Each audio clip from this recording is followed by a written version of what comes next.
Hi. Let's learn about financial assets. A financial asset is a liquid asset that gets its value from a contractual right or ownership claim.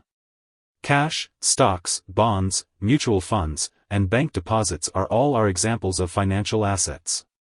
Unlike land, property, commodities, or other tangible physical assets, financial assets do not necessarily have inherent physical worth or even a physical form. Rather, their value reflects factors of supply and demand in the marketplace in which they trade, as well as the degree of risk they carry. Most assets are categorized as either real, financial, or intangible. Real assets are physical assets that draw their value from substances or properties, such as precious metals, land, real estate, and commodities like soybeans, wheat, oil, and iron. Intangible assets are the valuable property that is not physical in nature. They include patents, trademarks, and intellectual property. Financial assets may seem intangible, non-physical, with only the stated value on a piece of paper such as a dollar bill or a listing on a computer screen. What that paper or listing represents, though, is a claim of ownership of an entity, like a public company, or contractual rights to payments, say, the interest income from a bond. Financial assets derive their value from a contractual claim on an underlying asset. This underlying asset may be either real or intangible. Commodities, for example, are the real, underlying assets that are pinned to such financial assets as commodity futures, contracts, or some exchange-traded funds. The IRS requires businesses to report financial and real assets together as tangible assets for tax purposes.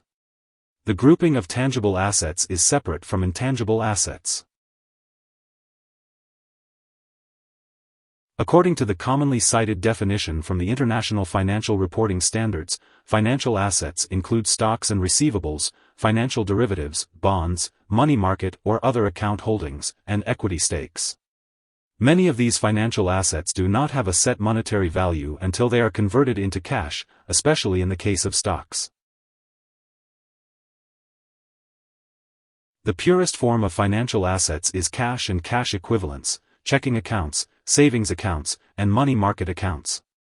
Liquid accounts are easily turned into funds for paying bills and covering financial emergencies or pressing demands. Other varieties of financial assets might not be as liquid. Liquidity is the ability to change a financial asset into cash quickly. For stocks, it is the ability of an investor to buy or sell holdings from a ready market. Liquid markets are those where there are plenty of buyers and plenty of sellers and no extended lag time in trying to execute a trade.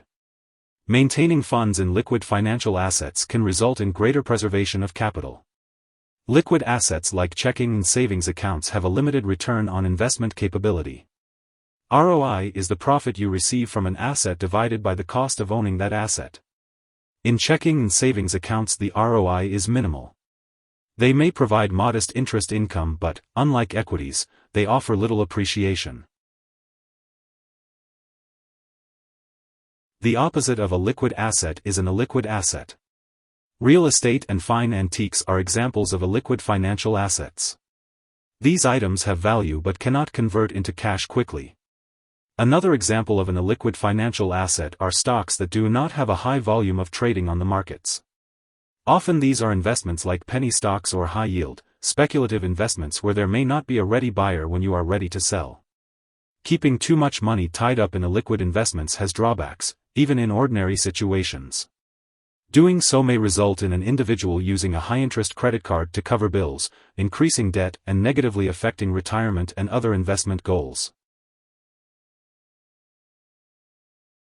Businesses, as well as individuals, hold financial assets.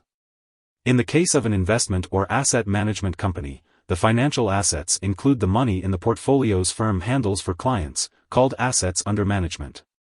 For example, BlackRock Incorporated is the largest investment manager in the U.S. and in the world, judging by its $6.84 trillion in AUM, as of June 30, 2019. In the case of banks, financial assets include the worth of the outstanding loans it has made to customers. Capital One, the 10th largest bank in the U.S., reported $373,191 million in total assets on its first quarter 2019 financial statement, Of that, $240,273 million were from real estate secured, commercial, and industrial loans. Here are 3 key takeaways.